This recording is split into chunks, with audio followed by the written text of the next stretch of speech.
तारीख थी 22 अगस्त 2016। शाम होते होते एक खबर पूरे फिरोजाबाद शहर में आग की तरह फैल जाती है। यह खबर थी शहर के सबसे बड़े कारोबारी के इकलौते बेटे के गायब होने की। परिवार से लेकर पूरा प्रशासन गायब हुए लड़के की तलाश में लग जाती है, मगर उसका कहीं भी अता पता नहीं चलता है। इसी बीच परिवार वालों को मोबाइल पर एक मैसेज मिलता है। मैसेज पढ़ते ही हर कोई शॉक्ड रह जाता है। लड़का किडनैप हो गया था। यह हाल के दिनों की सबसे बड़ी किडनैपिंग थी और फिरौती की डिमांड काफी बड़ी थी, पूरे 10 करोड़ रुपए और 30 किलो सोना। मामला पुलिस तक जाता है और फिर इस पूरे केस में कुछ ऐसा होता है कि हर किसी के पैरों तले जमीन खिसक जाती है। इस घटना को अंजाम देने वाले व्यक्ति के बारे में तो सुनकर एक पल के लिए यकीन करना भी मुश्किल हो जाता है। तो आखिर केस की पूरी कहानी क्या है, आगे इस केस में क्या कुछ होता है और इस अपहरण कांड को अंजाम किसने दिया था और फिलहाल इस केस की स्थिति क्या है, चलिए जानते हैं सब कुछ सिलसिलेवार तरीके से। चलिए अब कहानी शुरू करते हैं। ये पूरी कहानी उत्तर प्रदेश के फिरोजाबाद शहर की है। देश में सबसे ज्यादा चूड़ी का कारोबार फिरोजाबाद में ही होता है। यही वजह है कि फिरोजाबाद को सुहाग की नगरी भी कहा जाता है।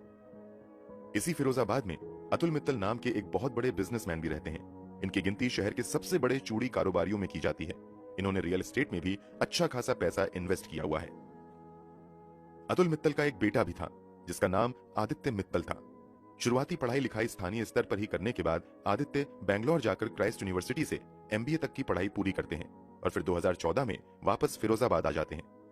यहां आकर वो अपने पिता द्वारा स्थापित किए गए ओम ग्लासेस नाम की कंपनी में ही जिम्मेदारी संभालना शुरू कर देते हैं। पूरे परिवार की जिंदगी बहुत अच्छी चल रही थी, किसी चीज की कमी नहीं थी, मगर पूरे परिवार को किसी की नजर लगती है और फिर सब कुछ बदल जाता है। तारीख थी 22 अगस्त 2016। आदित्य मित्तल हर रोज की तरह 22 अगस्त 2016 को भी सुबह के लगभग 8:30 बजे जिम जाने के लिए अपने घर शांति भवन से अपनी कार से निकलते हैं। वो रोजाना टुंडला थाना क्षेत्र के ऑर्किड ग्रीन जिम में जाया करते थे। जिम जाने के बाद अक्सर आदित्य जिम से ही सीधे ऑफिस चले जाया करते थे और काम संभालना शुरू कर देते थे। मगर 22 अगस्त 2016 को आदित्य समय पर ऑफिस नहीं पहुंचते हैं। ऑफिस से जब उनके मोबाइल पर कुछ लोग फोन करते हैं तो आदित्य का मोबाइल स्विच ऑफ आता है। लोगों को लगता है कि शायद वो अपने किसी दोस्त के साथ निकल गए होंगे, इसलिए ऑफिस नहीं आ रहे हैं। इसलिए कुछ दोस्तों को भी फोन किया जाता है, मगर वो आदित्य के बारे में कुछ नहीं बता पाते हैं। अब जैसे जैसे समय भी बीतता है, आदित्य की खोज भी तेज हो जाती है। यहाँ तक कि कई घंटे बीत जाते हैं, मगर आदित्य का कहीं भी अता पता नहीं चलता है। जिम में पता करने पर कहा जाता है कि आदित्य तो जिम आए ही नहीं है। अब आदित्य के परिवार वाले प्रशासन के पास जाकर आदित्य को खोजने की गुहार लगाने की तैयारी कर ही रहे होते हैं कि अचानक से आदित्य के चाचा के मोबाइल पर एक मैसेज आता है। आदित्य का अपहरण हो गया है, किसी को पता नहीं चलना चाहिए, मेरे अगले फोन का इंतजार करना। ये मैसेज देखते ही हर किसी के पैरों तले जमीन खिसक जाती है। लोग बेचैन हो जाते हैं, मगर चाहकर भी बहुत कुछ नहीं कर पाते हैं, क्योंकि मैसेज में साफ साफ लिखा था कि किसी को पता नहीं चलना चाहिए। इसलिए परिवार वाले चाहकर भी पुलिस की मदद नहीं ले पाते हैं और अपहरणकर्ताओं के अगले आदेश का इंतजार करने लगते हैं। इधर आदित्य की किडनैपिंग की खबर सुनकर आदित्य का एक बेहद ही करीबी दोस्त रोहन सिंगल आदित्य के घर आता है और आदित्य के परिवार वालों को बताता है कि मैंने आदित्य की कार नारखी पुलिस स्टेशन के अंतर्गत आने वाले नागला बीच के इलाके में देखी है। रोहन सिंगल द्वारा दी गई जानकारी के आधार पर 22 अगस्त को ही आदित्य मित्तल की कार बरामद कर ली जाती है। अपहरणकर्ताओं ने अब तक आदित्य के परिवार वालों को अपनी डिमांड के बारे में नहीं बताया था, इसलिए ये सभी बेचैन होकर किडनैपर्स के मैसेज का इंतजार करने लगते हैं। मगर काफी देर तक कोई मैसेज नहीं आता है। यहाँ तक कि शाम हो जाती है, मगर कोई मैसेज नहीं आता है। हालांकि जब अंधेरा कुछ ज्यादा हो जाता है, तभी रात में आदित्य के चाचा के पास एक बार फिर से अननोन नंबर से फोन आता है। फोन करने वाला व्यक्ति कहता है कि अगर तुम आदित्य को सही सलामत और जिंदा वापस पाना चाहते हो तो जितनी जल्दी हो सके 10 करोड़ रुपए का इंतजाम कर लो, फिर मैं फोन करके बताता हूं कि क्या करना है। अमूमन किडनैपिंग के केस में 10, 20 या 50 लाख तक की डिमांड की जाती है, मगर आदित्य को किडनैप करने वालों ने पूरे 10 करोड़ रुपए की फिरौती की डिमांड की थी।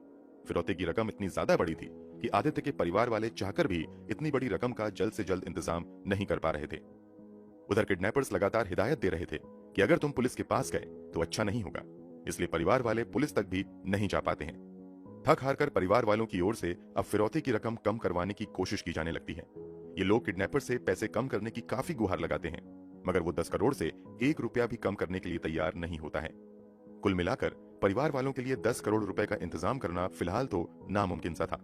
दूसरी तरफ किडनैपर्स 10 करोड़ रुपए से कम में मानने के लिए तैयार नहीं था, इसलिए आदित्य के परिवार वाले फाइनली पुलिस के पास जाने का फैसला करते हैं। आदित्य के परिवार वाले तुरंत टुंडला थाने में जाकर आदित्य की किडनैपिंग की रिपोर्ट दर्ज करवाते हैं। चूंकि ये मामला बेहद ही हाई प्रोफाइल था, इसलिए पुलिस की कई टीम तुरंत एक्टिव होती है और आदित्य की खोजबीन शुरू कर दी जाती है। रोहन समेत आदित्य के जितने भी करीबी दोस्त थे, सभी से पूछताछ का सिलसिला शुरू होता है, मगर किसी भी दोस्त के पास आदित्य के बारे में कोई जानकारी नहीं होती है। 22 अगस्त का पूरा दिन और रात इसी उथल पुथल में बीत जाता है, मगर आदित्य का कहीं भी अता पता नहीं चलता है। इसी बीच अब 23 अगस्त 2016 को एक बार फिर से किडनैपर्स आदित्य के चाचा से कांटेक्ट करते हैं और इस बार अपनी डिमांड बदल देते हैं। पहले किडनैपर्स ने 10 करोड़ रुपए की मांग की थी, मगर इस बार वो कहता है कि अब मुझे 30 किलोग्राम सोना चाहिए, 30 केजी गोल्ड। तुरंत पुलिस को किडनैपर्स की इस नई डिमांड के बारे में जानकारी दी जाती है। पुलिस वाले भी इस डिमांड के बारे में सुनकर चौंक जाते हैं, क्योंकि फिरौती के रूप में गोल्ड की डिमांड इस बात की ओर इशारा कर रही थी कि शायद इस अपहरण को किसी बाहरी गैंग ने अंजाम दिया है, इसलिए वो फिरौती के रूप में गोल्ड की मांग कर रहे हैं। अब पुलिस वाले अपनी जांच का तरीका बदलते हुए कई दूसरे एंगल से जांच शुरू करते हैं, मगर पुलिस वालों को कहीं से भी कामयाबी हाथ नहीं लगती है। इधर पुलिस वाले भी अपनी पूरी कोशिश कर रहे थे, उधर परिवार वाले भी अपने स्तर से बेटे की तलाश जारी रखते हैं। जब परिवार वाले अपहरण से पहले के घटनाक्रमों को याद करते हैं, तो आदित्य की मां को याद आता है कि अपहरण की घटना से ठीक एक रात पहले, यानी 21 अगस्त की रात, आदित्य का दोस्त रोहन उनके घर पर आया था। दोनों ने काफी देर बातचीत की थी। इसी बातचीत के दौरान रोहन आदित्य की मां के सामने ही सुबह रोहन के साथ जिम जाने की भी बात करता है। इस बात के याद आते ही तुरंत अब एक बार फिर से आदित्य के परिवार वाले रोहन से फोन पर बात करते हैं और उससे आदित्य के साथ जिम जाने वाली बात के बारे में पूछते हैं। इस सवाल पर रोहन कोई सटीक जवाब नहीं दे पाता है और तुरंत फोन काट देता है। रोहन की इस हरकत से आदित्य के परिवार वालों का माथा ठनकता है और उन्हें कुछ अनहोनी की आशंका सताने लगती है। अब वो दोबारा फोन करते हैं, मगर इस बार भी रोहन ठीक से बात नहीं करता है। इसके बाद रोहन के भाई को भी आदित्य के परिवार वाले फोन करते हैं, मगर वो भी ठीक ढंग से बात करने की बजाय तुरंत फोन काट देता है। अब शक की सुई घूमकर सीधे रोहन और उसके भाइयों पर आ जाती है, इसलिए आदित्य के परिवार वाले अपहरण की घटना के 2 दिन बाद आदित्य के दोस्त रोहन तथा उसके भाई पवन सिंघल तथा उसके एक और दोस्त अर्जुन पर ही आदित्य के अपहरण का शक जताते हुए टुंडला थाने में ही अपहरण की हत्या की रिपोर्ट दर्ज करवा देते हैं। पुलिस इस एंगल से भी अब जांच पड़ताल शुरू कर देती है कि इसी बीच अपहरण के 3 दिन बाद, यानी 25 अगस्त 2016 की शाम, पास के ही शिकोहाबाद थाना क्षेत्र के भूरा स्थित बूढ़ा नहर में स्थानीय पुलिस को झाड़ियों के बीच एक व्यक्ति की लाश देखे जाने की खबर मिलती है। तत्काल ही उस लाश को निकाला जाता है तो पता चलता है कि ये एक नौजवान की लाश है। शव के हाथ पैर रस्सी से बंधे हुए थे। चूंकि आदित्य के अपहरण की घटना की जानकारी आसपास के सभी जिलों में दी जा चुकी थी और आदित्य की तस्वीरें भी मीडिया में सर्कुलेट हो चुकी थीं, उस आधार पर पुलिस वाले अंदाजा लगाते हैं कि ये किसी और का नहीं बल्कि आदित्य मित्तल का ही शव है। इसलिए शव की शिनाख्त करवाने के लिए आदित्य के परिवार वालों को भी फोन किया जाता है। थोड़ी देर बाद आदित्य के परिवार वाले अस्पताल जाकर उस शव की पहचान आदित्य के रूप में ही करते हैं। मतलब मित्तल परिवार का इकलौता चिराग हमेशा हमेशा के लिए बुझ चुका था। परिवार पर दुखों का पहाड़ टूट पड़ता है। अब तक इस पूरे मामले की जानकारी मीडिया में भी हो चुकी थी और क्योंकि यह शहर के बड़े कारोबारी के बेटे से जुड़ा मामला था, इसलिए शहर भर में यह खबर आग की तरह फैल चुकी थी और लोगों ने प्रशासन पर भी जल्द से जल्द आरोपियों को गिरफ्तार करने का दबाव बनाना शुरू कर दिया था। इसलिए पुलिस और भी तेजी से काम करना शुरू कर देती है और आदित्य के शव मिलने के बाद सीधे उन दोनों को ही उठाती है जिन पर परिवार वालों ने शक जताया था। पहले तो रोहन किसी भी तरह से इस घटना में शामिल होने से इनकार करता है, मगर जब पुलिस वाले अपने तरीके से पूछताछ शुरू करते हैं तो रोहन दिल दहला देने वाली सच्चाई से पर्दा उठाता है। ये सच्चाई दोस्ती के रिश्ते को तार तार करने वाली थी। रोहन सिंघल द्वारा किए गए खुलासे के मुताबिक रोहन भी इस शहर के एक बड़े बिजनेसमैन का बेटा था। रोहन के पिता भी शहर के जाने माने गत्ते के व्यापारी थे। बिजनेस को और बड़ा करने के लिए रोहन आदित्य की तरह ही रियल एस्टेट के बिजनेस में भी उतरने का फैसला करता है और वो एक के बाद एक कई प्रोजेक्ट्स में काफी पैसे लगा देता है। फिरोजाबाद में ही जलसेर रोड पर वो कर्मयोगी नाम का एक रेजिडेंशियल कॉलोनी भी बनाता है।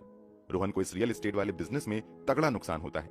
जिनसे भी कर्ज लेकर रोहन ने प्रोजेक्ट में पैसा लगाया था, वो अब रोहन पर पैसे वापस करने का दबाव बनाने लगते हैं। रोहन और उसके अन्य साथी अपने स्तर से पैसे जुटाने की कोशिश करते रहते हैं, मगर वो कामयाब नहीं हो पाते हैं। इसी के बाद उनके दिमाग में किडनैपिंग के जरिए पैसे हासिल करने का शैतानी ख्याल आता है। इसी के बाद रोहन अपने पुराने दोस्त आदित्य मित्तल को ही किडनैप करके पैसे ऐंठने का आइडिया अपने दोस्तों को देता है। दरअसल रोहन सिंघल और आदित्य मित्तल की दोस्ती लगभग 1 साल पहले हुई थी। इस दौरान दोनों एक दूसरे के काफी क्लोज हो गए थे। एक दूसरे के घर आना जाना भी इनका होता था। इस कारण रोहन को आदित्य के परिवार वालों की हैसियत का भी अंदाजा अच्छे से हो गया था। क्योंकि आदित्य मित्तल अतुल मित्तल का इकलौता बेटा था, इसलिए रोहन अपने दोस्तों को यकीन दिलवा देता है कि अगर हमने आदित्य को किडनैप कर लिया तो उसके परिवार वाले अपने इकलौते बेटे को बचाने के लिए हमें मुंह मांगी कीमत देंगे। फिर उन पैसों से हम बड़ी आसानी से अपना कर्ज चुका सकते हैं। इसी के बाद आदित्य के हर मूवमेंट पर बारीकी से नजर रखने के लिए रोहन आदित्य के और करीब आ जाता है और उसके घर आना जाना और उठना बैठना भी शुरू कर देता है। इसी साजिश के तहत वो अपने प्लान को अंजाम तक पहुंचाने से पहले 21 अगस्त 2016 की रात भी आदित्य के घर जाता है। रोहन सिंघल के खुलासे के मुताबिक जब आदित्य जिम के लिए निकलता है तो रास्ते में उसे रोहन मिलता है। रोहन उसे रोककर कहता है कि आज जिम जाने की बजाय मेरे साथ चलो, हम अपने फार्म हाउस पर चलकर शूटिंग की प्रैक्टिस करेंगे। जैसा कि हमने थोड़ी देर पहले बताया, रोहन सिंघल भी शहर के एक बड़े कारोबारी का बेटा था, इसलिए उसके पास लाइसेंसी हथियार होने के साथ साथ एक बड़ा सा फार्म हाउस भी था।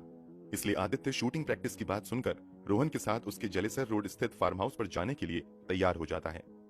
अब आदित्य रोहन के फार्म हाउस की तरफ बढ़ ही रहा होता है कि थोड़ी दूर आने के बाद रोहन आदित्य से रास्ता बदलते हुए दूसरी तरफ चलने के लिए कहता है। पूछे जाने पर रोहन कहता है कि इधर मेरा एक प्रोजेक्ट चल रहा है, वहीं थोड़ा सा काम है, वहां से आकर फिर हम लोग फार्म हाउस पर चलेंगे। रोहन के इतना कहने पर आदित्य अपनी कार दूसरी तरफ मोड़ देता है। जैसे ही ये उस कंस्ट्रक्शन साइट पर पहुंचता है, पहले से तैयार रोहन के भाई और दूसरे दोस्त तुरंत आदित्य को अपने कब्जे में लेकर हाथ पैर बांध देते हैं और मुंह पर कपड़ा लपेट देते हैं। इसके तुरंत बाद पहले से तैयार बेहोशी का इंजेक्शन आदित्य को दे दिया जाता है। इस कारण थोड़ी ही देर बाद आदित्य बिल्कुल खामोश हो जाता है। इसी के बाद रोहन एक फर्जी आईडी से कुछ दिन पहले लिए गए सिम का इस्तेमाल करते हुए आदित्य के चाचा को फोन करते हुए आदित्य की किडनैपिंग की जानकारी देता है। आदित्य के चाचा रोहन की आवाज फोन पर इसलिए नहीं पहचान पाते हैं क्योंकि फोन करने के लिए आदित्य ने वॉइस चेंजर ऐप का इस्तेमाल किया था। रोहन के खुलासे के मुताबिक किसी का भी शक रोहन पर ना हो, इसलिए आदित्य को किडनैप और बेहोश करने के बाद रोहन प्लान के मुताबिक ही आदित्य के घर जाता है और किडनैपिंग की खबर सुनकर अफसोस करने का नाटक करता है। साथ ही आदित्य की कार के बारे में जानकारी देता है। इसके अलावा रोहन लगातार आदित्य के घर आना जाना जारी रखता है ताकि वो परिवार वालों के मूवमेंट को समझ सके और उसी हिसाब से फैसले कर सके। रोहन पुलिस पूछताछ में आगे खुलासा करता है कि यहाँ तक तो उसका प्लान बहुत अच्छा चल रहा था, मगर जब आदित्य के परिवार वाले पुलिस को इस बात की जानकारी दे देते हैं तो मीडिया में भी खबर चलने लगती है। स्थानीय मीडिया में जो आदित्य की तस्वीरें चल रही थीं, वो रोहन के साथ वाली थीं। पुलिस की बड़ी सक्रियता से रोहन को डर सताने लगता है कि अब वो पकड़ा जाएगा और उसका राज खुल जाएगा। इसलिए वो आदित्य को और देर तक बेहोश करने के लिए एक के बाद एक बेहोशी के कई इंजेक्शंस लगा देता है। लगातार इंजेक्शन लगाने का नतीजा होता है कि दवा के ओवरडोज से आदित्य मित्तल की मौत हो जाती है। मौत को दूसरा एंगल देने के लिए ये लोग आदित्य का गला भी दबा देते हैं ताकि जांच का रुख बदला जा सके। आदित्य की मौत के बाद ये सभी लाश को ले जाकर पास के एक नहर में फेंक देते हैं, मगर थोड़ी ही देर बाद लाश बाहर आकर बबूल के झाड़ में उलझ जाती है और जल्द ही पुलिस वालों की नजर में भी आ जाती है। रोहन और उसके दोस्त आदित्य की हत्या करने के बावजूद एक बार फिर से आदित्य के परिवार वालों को फोन करते हुए फिरौती की रकम की डिमांड करते हैं। बाद में वो इस केस को दूसरा एंगल देने के लिए गोल्ड की डिमांड करते हैं। गोल्ड की डिमांड के बारे में पूछे जाने पर रोहन बताता है कि दरअसल उन्होंने जानबूझकर गोल्ड की डिमांड की थी ताकि पुलिस वालों को लगे कि इस अपहरण कांड में कोई विदेशी गैंग शामिल है। रोहन के इस दिल दहला देने वाले खुलासे के बाद पुलिस तत्काल रोहन और उसके एक नौकर पवन लाल को गिरफ्तार कर लेती है। इन दोनों की निशानदेही पर पुलिस वहां भी छापेमारी करती है जहां रोहन को बंदी बनाकर रखा गया था। उस जगह से आदित्य को बांधने में इस्तेमाल किए गए जंजीर और रस्सी को भी पुलिस अपने कब्जे में ले लेती है। इसके अलावा आदित्य को बेहोश करने के लिए इस्तेमाल किए गए इंजेक्शन और दूसरे आइटम को भी पुलिस अपने कब्जे में ले लेती है। पुलिस ने रोहन और पवन को तो गिरफ्तार कर लिया था, मगर पुलिस पूछताछ में रोहन खुलासा करता है कि उसकी इस पूरी साजिश में उसके भाई पवन सिंघल ने भी साथ दिया था, इसलिए पुलिस पवन सिंघल को भी गिरफ्तार कर लेती है। आगे की जांच में खुलासा होता है कि बेटों की इस साजिश के बारे में रोहन और पवन सिंघल की मां अनीता सिंघल को भी जानकारी थी, मगर उन्होंने अपने बेटे को ऐसा करने से नहीं रोका, इसलिए पुलिस वाले अनीता सिंघल को भी गिरफ्तार करके जेल भेज देती है। कुल मिलाकर कई दिनों की जांच के बाद इस मामले में पुलिस द्वारा 7 आरोपियों को गिरफ्तार किया जाता है। गिरफ्तार आरोपियों में आदित्य का दोस्त रोहन सिंघल, राजमिस्त्री हंसराम, गोपाल उर्फ राम गोपाल, मुकेश, रोहन का भाई पवन सिंघल तथा रोहन का दोस्त अर्जुन तथा रोहन की मां अनीता सिंघल शामिल थीं। इन सभी लोगों की गिरफ्तारी के बाद पुलिस जांच आगे बढ़ाते हुए ठोस सबूत जुटाना शुरू कर देती है और फाइनली इस केस की सुनवाई भी स्थानीय अदालत में शुरू हो जाती है। पुलिस द्वारा इस मामले में काफी ठोस सबूत जुटाए जाते हैं तथा बड़ी संख्या में गवाहों को भी कोर्ट में पेश किया जाता है। इस तरह पुलिस द्वारा जुटाए गए पुख्ता सबूत तथा गवाहों के बयान के आधार पर कोर्ट द्वारा अप्रैल 2021 में रोहन सिंघल, पवन सिंघल, रोशन लाल तथा गोपाल को आदित्य मित्तल की किडनैपिंग तथा हत्या का दोषी करार देते हुए उम्र कैद की सजा सुनाई जाती है, जबकि रोहन के दोस्त अर्जुन तथा रोहन की मां अनीता देवी को सबूतों के अभाव में बरी कर दिया जाता है। इन आरोपियों पर 1.5 से 2 लाख का जुर्माना भी लगाया जाता है। फिलहाल सभी अपराधी जेल की हवा खा रहे हैं। दूसरी तरफ आदित्य का पूरा परिवार दोस्तों पर किए गए भरोसे की कीमत चुका रहा है। दोस्तों, इस पूरे केस के बारे में आपकी क्या राय है? कमेंट बॉक्स में जरूर बताएं। अगर आपको हमारी मेहनत पसंद आई हो तो इस वीडियो को लाइक करते हुए शेयर भी। मिलते हैं क्राइम की दुनिया से जुड़ी ऐसी ही एक और सच्ची कहानी के साथ अगली वीडियो में। धन्यवाद।